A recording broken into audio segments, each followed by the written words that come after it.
Hello students, आप सभी को मेरा प्रणाम।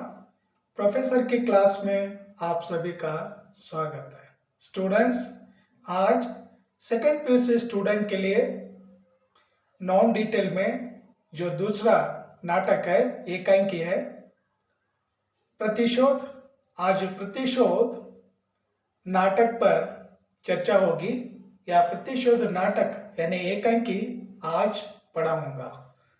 स्टूडेंट्स, आप जानते हैं कि ये दूसरी एकांकी है और ये भी परिवार की कहानी है। और इस एकांकी के एकांकीकार या लेखक का नाम है डॉक्टर राम कुमार वर्मा और एकांकी का शीर्षक है प्रतिशोध। प्रतिशोध का अर्थ है इंग्लिश में रिवेंज लेना या बदला या प्रतिकार। तो इसमें 5 का पात्र आ जाते हैं। उन 5 पात्रों को स्टूडेंट्स याद रखिए। पहला पात्र है श्रीधर। श्रीधर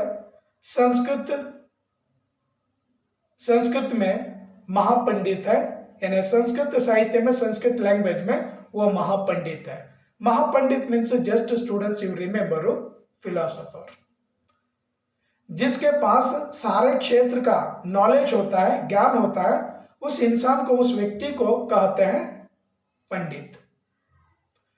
और श्रीधर की पत्नी का नाम है सुशीला। और इन दोनों के जो दोनों पति पत्नी है, इनका एक ही बेटा है। उस बेटे का नाम है भारवी।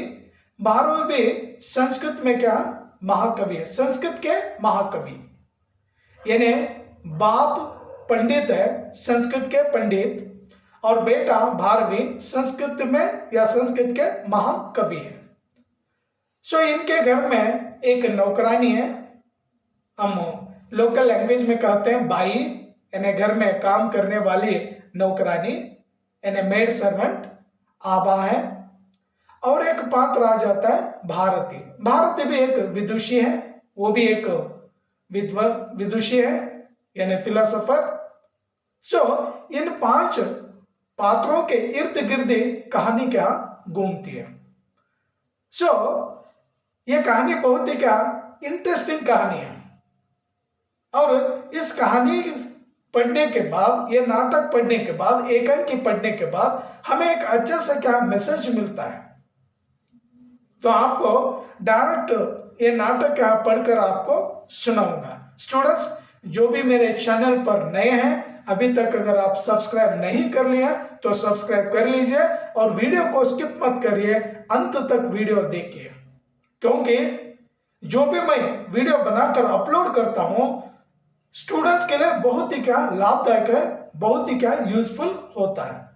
और आने वाली जो एनुअल एग्जाम है या प्रिपरेटरी एग्जाम है, उन एग्जाम के लिए ये बहुत ही क्या इंपॉर्टेंट नाटक है, एकांकी है। तो स्टूडेंट्स, ಯಾರೆಲ್ಲ ಹೊಸಬ್ರು ಇದ್ದೀರಾ, ಇಲ್ಲಿ ತನಕ ಸಬ್ಸ್ಕ್ರೈಬ್ ಆಗಿಲ್ಲ ಅಂದ್ರೆ ಸಬ್ಸ್ಕ್ರೈಬ್ ಆಗಿ. ತುಂಬ ಒಳ್ಳೊಳ್ಳೆ ಕಂಟೆಂಟ್ ಮೇಲೆ ವಿಡಿಯೋ ಮಾಡಿ ಅಪ್ಲೋಡ್ ಮಾಡ್ತಾ ಇದ್ದೀನಿ. ಸೊ ಹಾಗೆ ನೋಡ್ತಾ ಇರಿ, ನಿಮಗೆ ತುಂಬ ಯೂಸ್ಫುಲ್ ಆಗಿರ್ತಕ್ಕಂಥ ವಿಡಿಯೋನೇ ಮಾಡ್ತಾ ಇದ್ದೀನಿ. ಯಾಕಂದರೆ ಇವಾಗ ಬರ್ತಕ್ಕಂಥ ಆ್ಯನ್ಯುವಲ್ ಎಕ್ಸಾಮ್ ಆಗಲಿ ಇಲ್ಲ ಪ್ರಿಪರೇಟರಿ ಎಕ್ಸಾಮ್ ಆಗಲಿ, ಯಾವುದೇ ಎಕ್ಸಾಮ್ ಬರಲಿ, ಎಲ್ಲ ಎಕ್ಸಾಮ್ಗೆ ತುಂಬ ಯೂಸ್ಫುಲ್ ಆಗಿರುತ್ತೆ. ಇವತ್ತು ಸೆಕೆಂಡ್ ಡ್ರಾಮಾ ಏನಿದೆ, ಪ್ರತಿಶೋಧ ಯಾನೆ ಬದಲಾ ಪ್ರತಿಕಾರ ರಿವೆಂಜ್, ಈ ಏಕಾಂಕಿ ಮೇಲೆ ಸ್ವಲ್ಪ ಚರ್ಚೆ ಮಾಡೋಣ. ಇದು ಓದ್ಬಿಟ್ಟು ನಾನು ನಿಮಗೆ ವಿವರಣೆ ಕೊಡ್ತೀನಿ. So students, today we discuss about only second one act play, that is प्रतिशोध. प्रतिशोध मीन्स इन इंग्लिश रिवेंज, यानी प्रतिकार बदला लेना. So second one act play also so important. On this drama they will ask 2 questions. Among these 2 questions, just you choose one question, then you write one answer.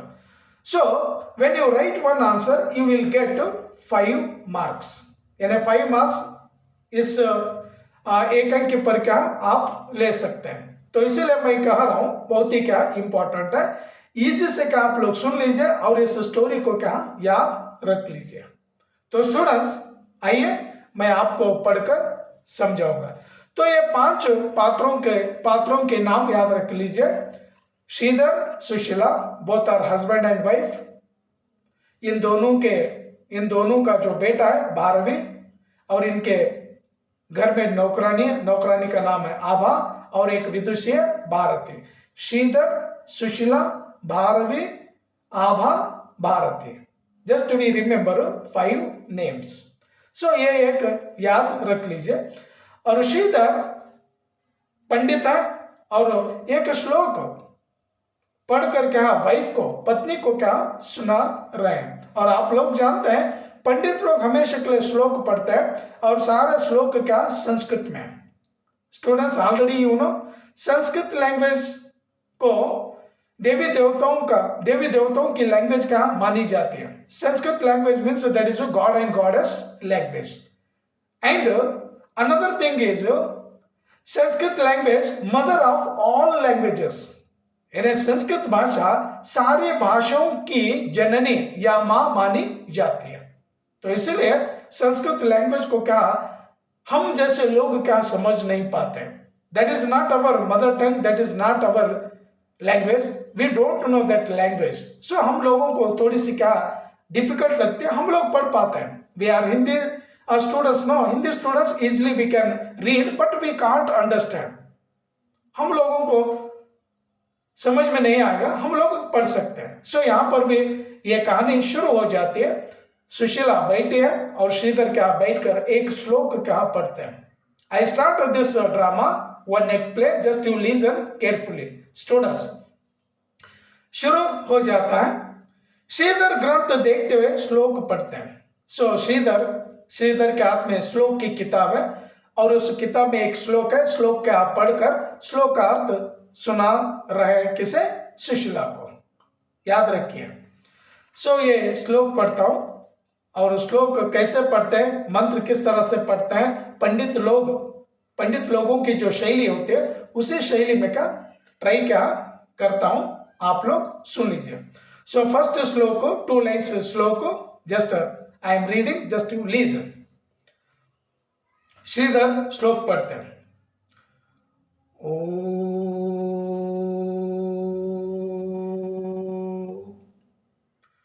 ईश्वासमिन्दं सर्वयत्किञ्चिता जगत्यां जगत तेन त्यक्तेन भुञ्जिता मा ग्रदः कस्यास्मिन्दनम्। इस तरह से श्रीधर श्लोक पढ़कर पत्नी को सुना रहे हैं। तो इस श्लोक का अर्थ क्या है, वो अर्थ भी क्या श्रीधर पत्नी को समझा रहे हैं। तो उस श्लोक का अर्थ क्या है देखिए, अर्थात यानी इस श्लोक का मीनिंग क्या है, मीनिंग ऑफ दिस श्लोक।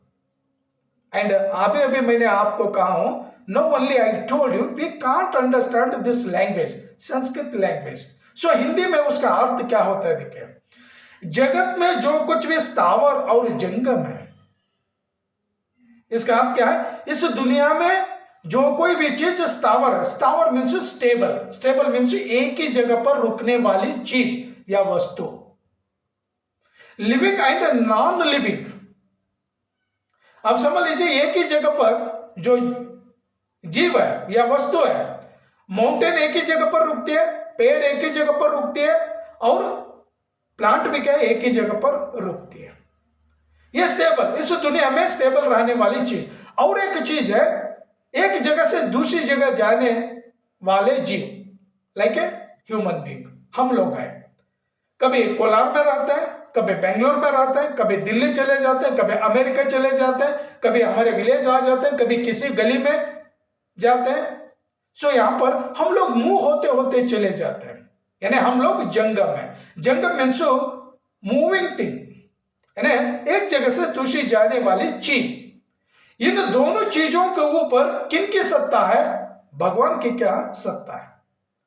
सो यहां पर इस दुनिया में इन सारी चीजों पर किनका अधिकार है, किनकी सत्ता है, केवल God. God is so powerful and who is controlling this world, God is controlling this world and our God is so powerful.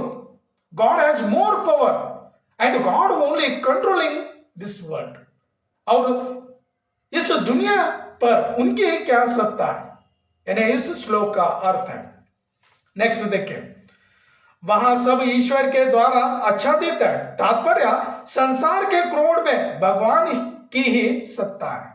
यानी संसार का जो क्रोध है, गोद मीन्स ಅವನ್ ಚಿಕ್ಕ ಮಗುಗೆ ಅಮ್ಮ ಎತ್ಕೊಳ್ತಾರಲ್ಲ ತೊಡೆ ಮೇಲೆ, ಆ गोद किस तरह, गोद में भगवान की ही सत्ता है। यानी ಈ ಪ್ರಪಂಚದಲ್ಲಿ ಯಾರ್ದು पवर ಇದೆ ಅಂದ್ರೆ गॉड पवर ಇದೆ। सो यहाँ पर भगवान की सत्ता इस दुनिया की क्रोध में मीन्स गोद में है। और आगे लिखते हैं लेकर, तो नाम रूपात्मक बाहरी विकारों के परित्याग से वास्तविक सत्ता जो ईश्वर की है उसका स्वाद तेन त्यक्तेन भुंजिता। यानी हे मनुष्य, तो बाहरी जो रूप है ना, रूपों के जो विकार है ना, उस विकार को परित्याग से वास्तविक जो सत्ता है, ईश्वर की क्या सत्ता है। जब ईश्वर की अगर सत्ता है, उसका जो स्वाद है, उसका जो टेस्ट है, उस टेस्ट को क्या तेन त्यक्तेन भुंजिता।